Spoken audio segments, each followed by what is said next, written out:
Hi everybody, Sandra Vale here at Homesteading Ways, and today I'm going to show you a few different ways on how to make your own herbal infused oils. You'll have them on hand then to use alone or to put in salves and ointments. Okay, to start with, you got to pick what it is you want to infuse. And I have a few things here to show you, and this right here is calendula, otherwise known as pot marigold. It makes a really pretty annual flower, and I grow it every year myself. I usually will pick the flowers before noon because that's when their concentration is the highest, and then I'll dry them. You can air dry them or you can put them in the dehydrator, but they have a really good color, and that means that they were dried properly. Sometimes you have to buy the things that you want to infuse, and that's fine. Just make sure you're getting a good quality. The other thing I have here is dandelion. I picked these yesterday and I let them sit out. It's been about 18 hours now. Now, I don't normally infuse a lot of fresh items because they have water in them, and water in your oil is not good. It could introduce bacteria and then make the oil not last as long. But if you let them wilt, dry out just a little bit like these have, you should be alright. I do that with dandelions and sometimes plantain. With the plantain, if the leaves are really big, I'll cut them in half or fourths and let them lay out on the countertop on a paper towel overnight before I infuse them. Or I dry them. I do have a dehydrator, so I do tend to dry a lot of my own stuff. Another thing I have here that I dried myself, but geez, you really don't even need to most of the time, is mullein. Now, I don't grow this myself, but I do wildcraft it, which means I just forage for it. It grows in so many different places. You walk long enough, you're bound to find it. So those are the three things we're going to infuse today. Alrighty, I think we're going to start with the mullein. Now, when you have stuff that is dried, you can just push it in there. You don't have to worry, too much about breaking it into pieces, making it small or anything like that. Just get it down in there. Now, depending on your herbs, you're going to want to fill your jars anywhere from 1/3 to 1/2. It's completely up to you how much you want to put in there. Sometimes I think really strong herbs like rosemary, 1/3 is good enough. And I'd say that's somewhere around there. Then you're going to add your oil. Now, I'm using grapeseed oil, and if you've watched any of my other videos, you'll know that I use it a lot because it's affordable, and it also absorbs really well into the skin. Now, you're going to want to leave anywhere between 1/2 inch to 1 inch of headspace in your jars. So once you have your oil in, you're going to put your lid on. But you're not really going to tighten it. I just kind of let it rest on there. I mean, I'll put it a little bit but you don't need the lid tight. Now, purists will tell you that the best way to infuse your oils is to put them in a windowsill that gets a lot of sun and leave them go for about 4 weeks, sometimes up to 6 weeks, shaking them every other day or so.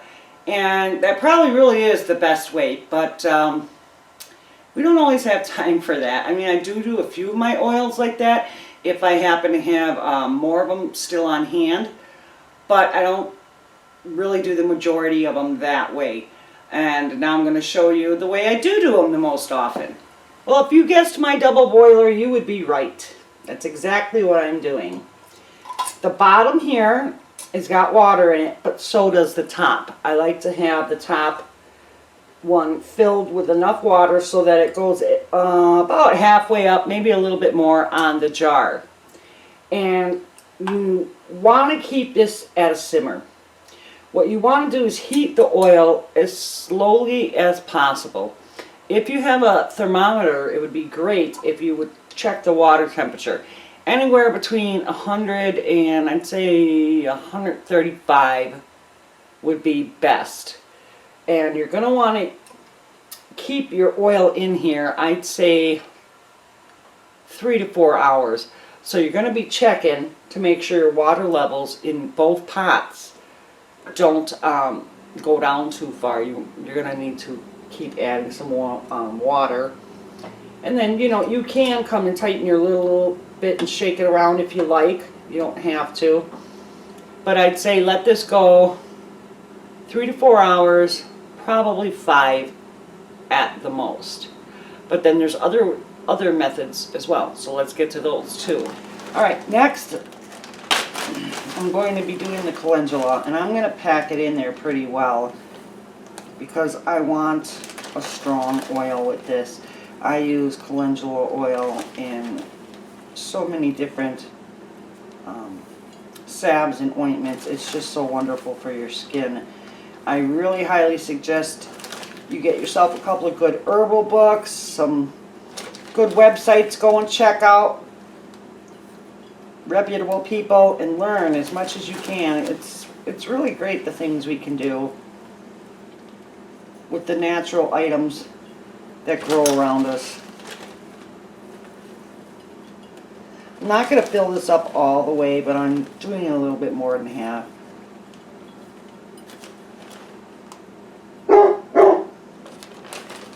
Apparently Ollie wants to come in, but he can wait.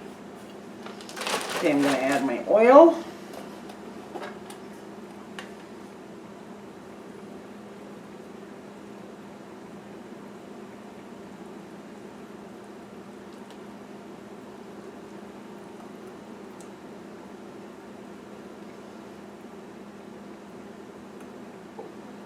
And move on to the next warming or heating method.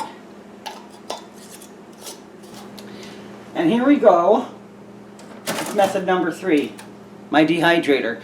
Now if you have a similar dehydrator, you can just take these trays out, set that in there, put your cover up on front, and then set your temperature back there. Now I can go anywhere from 95 degrees to, I think, yeah, 155. So I am going to set this right at, like, I'd say 100 degrees. I'll put the cover back on, and I'm going to let this go for about 4 or 5 hours. I'm going to shake it here and there. Then I'm going to pull it out and just let it cool down. And this will work just as fine as doing it on the stove, only you don't have to watch it as often because you're not replacing water or anything else like that. So that's another way of doing it. Last but definitely not least is the dandelion. Now when you're using somewhat fresher items, you're going to want to bruise them or break them up a little bit to help get all that good stuff out of there.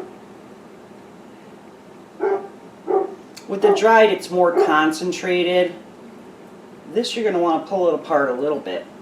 When I'm all done with this, I'll get back to you and show you how I'm going to warm this up. Alright, we're on the last method, and that is your crock pot. This is the old one I have. It's about 20 years old, and I still love it. It's still going strong. So put some water in your crock pot, maybe halfway, maybe a little less, depending on the size of your jar. And put a wash rag or a dishcloth in the bottom of it, just so that the jar is not sitting straight on the bottom where the heat may be. And then you're going to put your jar in there. I think I need more water in this, and I will add it to it. But it's kind of the same concept as the double boiler, where you may need to add some water, you know, to your pot over the next couple of hours. Just keep an eye on it, and make sure to use your thermometer. Make sure it's not getting too hot. You're going to want to use the lowest setting you have, so I'll keep this on low. It shouldn't get too hot because you're not putting a lid on it. It should be fine.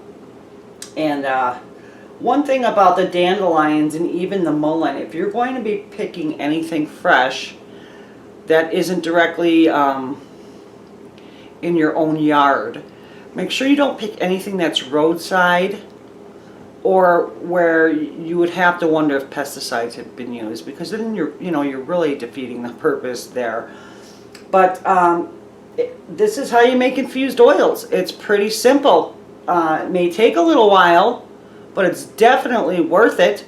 And I hope you enjoyed the video. If you have any questions, please feel free to ask down in comments. That would be great. I really like to hear feedback. Don't forget to subscribe. That would be awesome if you did that. It was really nice talking to you. And you take care.